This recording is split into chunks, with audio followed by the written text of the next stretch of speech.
என் பையனுக்கு 13 வயசு. எப்பவும் சந்தோஷமா தான் இருப்பான்.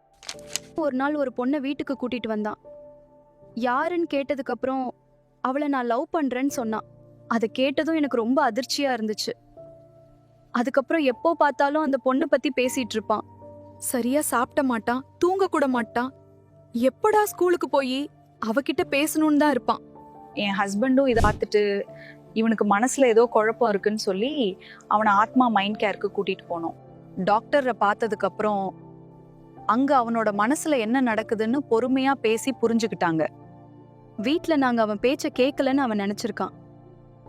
அதனால அவனை கவனிச்ச அந்த பொண்ணை ரொம்ப முக்கியமா நினைச்சிருக்கான். டாக்டர் சொன்னது என்னன்னா, அது காதல் இல்ல, யாராவது தன்னை புரிஞ்சுக்கணும், முக்கியமா நினைக்கணும், கவனிக்கணும்னு அவன் எதிர்பார்த்திருக்கான். அதுக்கப்புறம் தான் எங்களுக்கு ஒரு முக்கியமான விஷயம் புரிஞ்சுச்சு. இது காதல் பிரச்சனை இல்ல, எங்களுக்கும் அவனுக்கும் இருந்த கம்யூனிகேஷன் கேப் தான். ஒரு பொண்ணு அவன் பேச்ச கேட்டு அவனை கவனிச்சதால அதைத்தான் அவன் காதல்னு புரிஞ்சுக்கிட்டான். ஆனா உண்மையில அது கவனிப்பும் முக்கியத்துவமும் தேடுற உணர்வு தான். இது எந்த நோயும் இல்லைன்னு டாக்டர் எங்களுக்கு விளக்கமா சொன்னாங்க. மருந்து கொடுத்து சரி பண்ண வேண்டிய விஷயமும் இல்லை. குடும்பத்துல ஒருத்தரை ஒருத்தர் மனசை புரிஞ்சுக்கிறது தான் இதுக்கான தீர்வுன்னு சொல்லி கொடுத்தாங்க. இப்போ நாங்க ஒருத்தரை ஒருத்தர் நல்லா புரிஞ்சுக்கிறோம். எங்க பையனும் மனசு விட்டு பேசுறான்.